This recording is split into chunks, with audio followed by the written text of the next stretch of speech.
মানুষের জন্মই হয়েছে হাঁটু ভাঁজ করে। আর আমাদের দৈনন্দিন জীবনের এমন অভ্যাস যে হাঁটু ভাঁজ করাকেই ভুলিয়ে দেয়। আপনার কি হাঁটুতে ব্যথা? ডাক্তার বলেছে অপারেশন লাগতে পারে, কিন্তু জানেন কি হাঁটু ব্যথার 70% কারণ অপারেশন নয়, দৈনন্দিন জীবনের অভ্যাস। আজ বলবো 4টে এমন গুরুত্বপূর্ণ কারণ হাঁটু ব্যথার, যেগুলো শুধরে নিলেই হাঁটু ব্যথা, হাঁটুর অপারেশন এড়ানো সম্ভব।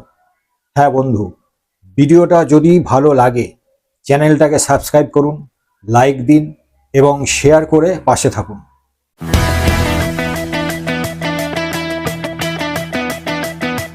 হাঁটু ব্যথা কেন সারছে না? 4টে দৈনন্দিন ভুল। হাঁটুর ব্যথা এখন শুধু বয়স্কদের নয়, যুবকরাও ভুগছেন।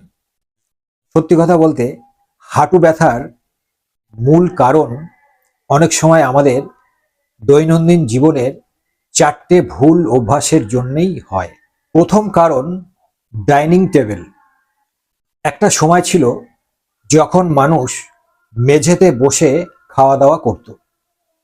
তখন মানুষের হাঁটুর ব্যথা, হাঁটুর অপারেশন লাগতো না।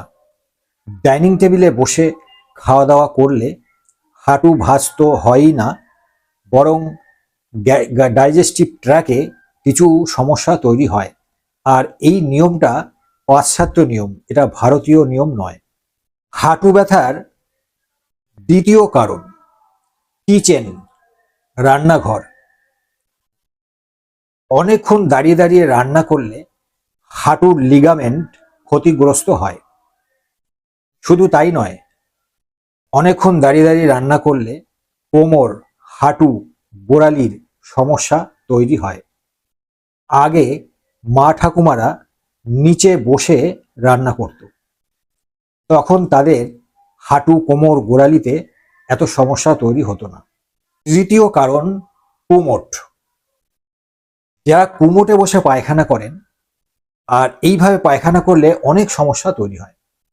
হাঁটু ভাঁজ তো হয় না, এবং কুমোটে বসে পায়খানা করলে পায়খানা ক্লিয়ার হয় না।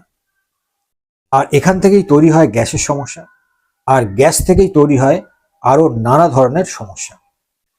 তাই ইন্ডিয়ান টয়লেট ব্যবহার করুন এই হাঁটুর সমস্যা থেকে বাঁচার জন্য। চতুর্থ কারণ হাঁটু মুড়ে না বসা। মানুষ বেশিরভাগ সময় চেয়ারে, বেঞ্চে বা খাটে বসে সময় কাটায়, যার ফলে হাঁটু ভাঁজ হওয়ার সুযোগই পায় না। আর এই 4টে প্রধান কারণের জন্যেই হাঁটুর কার্টিলেজ ধীরে ধীরে ক্ষয় হতে থাকে।